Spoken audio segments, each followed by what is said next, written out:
Kulima hapa tuko shambani na hili ni shamba la nyanya.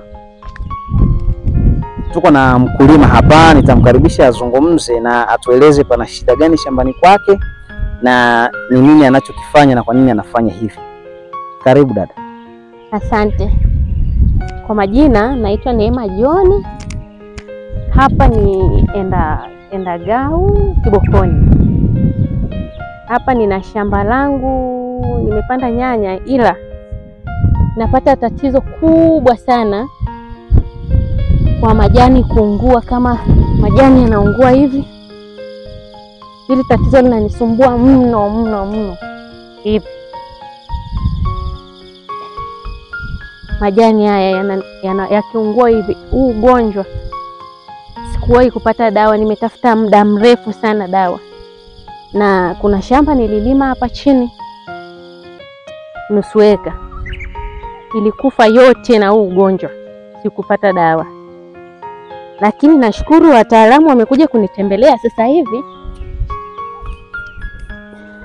wameniletea dawa na wakanishauri kuzifunga hivi niziinue juu, maana wamesema nisipozifunga pia dawa haitasaidia.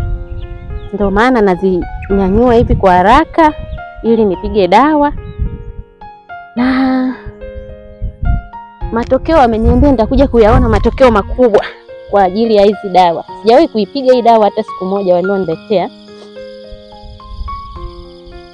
Nitafurahi sana endapo hii dawa itafanya kazi kubwa, maana huu ugonjwa kwa huku hii sehemu yetu inatutesa sana, na wakulima wengi sana naona wanaogopa kulima nyanya kwa wakati huu wa baridi kwa ajili ya huu ugonjwa.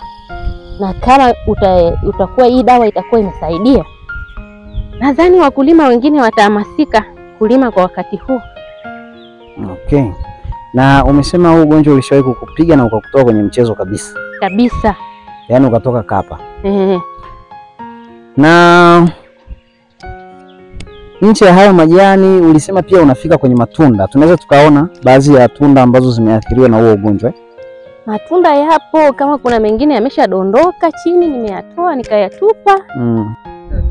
Kuna huu ugonjwa, kuna hii nyanya niliyoshika hii imedondoka chini, imedondoka. Mtoto akishapata huu ugonjwa anadondoka chini. Na kuna hii hapa. Na kuna baadhi ya matunda yameshadondoka chini. Kwa hiyo unaanza kula majani, unaanza kula inakula tawi, ili shina, mwisho unakuja kula matunda. Na mwisho saa inamalizia majani. Okay. Kwa hili tunda hapa tayari mtazamaji, kama mlivyo kaona, hii kikonyo tayari kimeshaliwa, maana yake mawasiliano kati ya huku na huku hayapo. Hii nyanya itasinyaa na itadondoka. Kama mlivyo unaweza kaona inadondoka. Kwa hivi inakula namna hii. Sasa okay.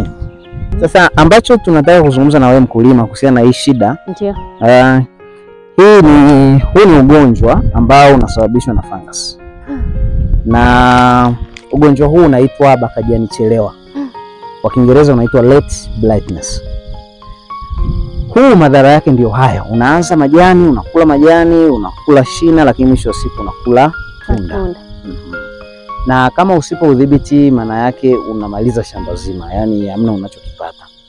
Lakini njia za kudhibiti ni rahisi. Dawa zipo, lakini mbali ya dawa, cha kwanza ni usafi. Usafi.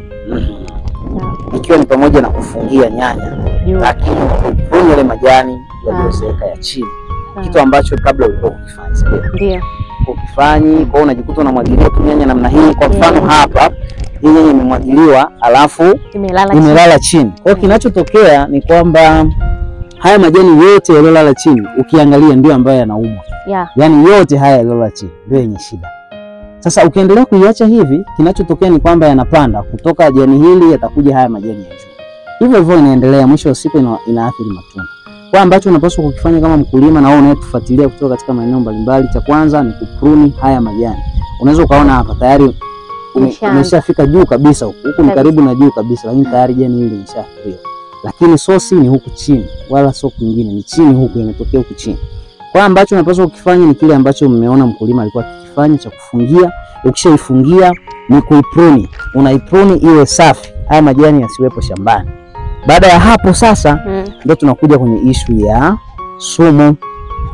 Kama utapiga shamba lako sumu likiwa kwenye hali hii inayoonekana, matokeo hutayaona, kwa sababu ni sawasawa na mtu unajitibu kipindupindu, na tunafahamu kipindupindu ni ugonjwa unaosababishwa na uchafu, unaenezwa na nzi na nini, alafu eneo ulilopo lina nzi wa kutosha. Kwa hiyo unajitibu na bado wanaendelea kukusambazia ugonjwa.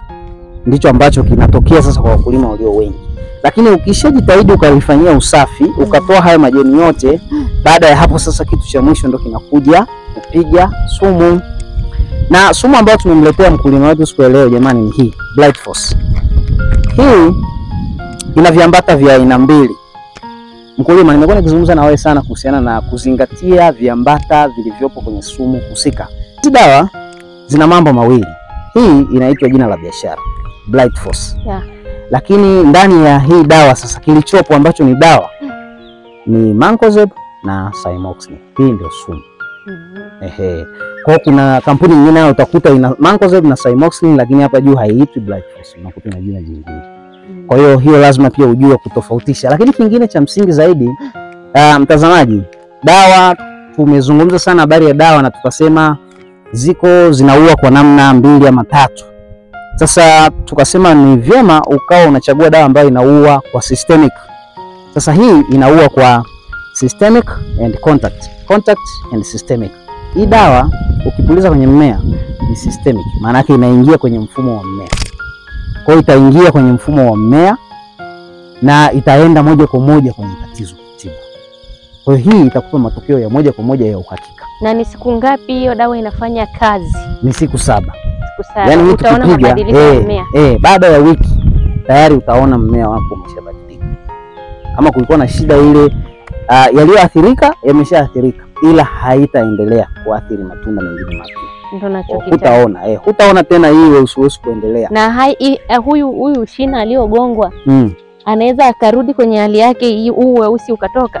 Hizi kovu hizi. Haya makovu taratibu ndani ya siku 7 hayatatoka, lakini taratibu yatatoka, ila hayatoendelea. Kwa hiyo hii ndio dawa ambayo tutaitumia sasa kwenye kutibu hii blight iliyoko kwenye shamba hili, na baada ya siku 7 tunaamini kabisa tutaona matokeo tofauti kabisa. Na nyanya hii zoezi la kufungia linaendelea, kwa hiyo itafungiwa yote na pruning itafanyika, na baada ya hapo huduma zingine zitaendelea kama kawaida. Ambacho tunakusisitiza mkulima, hakikisha nyanya inahitaji usafi. Hakikisha usafi wa shamba, hakikisha unafungia nyanya yako, hakikisha unapruni majani yote yaliyozeeka.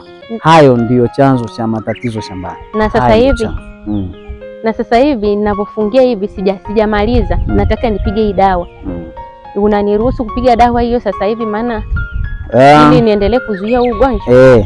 Kwa sababu ya nguvu kazi na nini hatuwezi kuendelea kusubiri mpaka umalize. Wewe piga, ukishapiga dawa endelea na zoezi la kufungia na kupruni. Baada ya hapo utakuja urudie dawa ili mazuri zaidi. Sawa. Basi mpaka hapo hicho ndio ambacho tunatamani kushare na wewe kupitia mkulima wetu huyu wa siku ya leo, na naamini itakuwa msaada mkubwa pia kwako ambaye ulikuwa huelewi umuhimu wa kufungia nyanya na kuipruni. Asanteni kwa kuja kunitembelea. Ndio. Nashukuru sana, maana mtakuwa mmeniokoa kwa sehemu kubwa. Na washukuruni sana. Sawa. Minja Kilimo tunasema kilimo ni maisha, kilimo ni ajira. Tukutane shambani.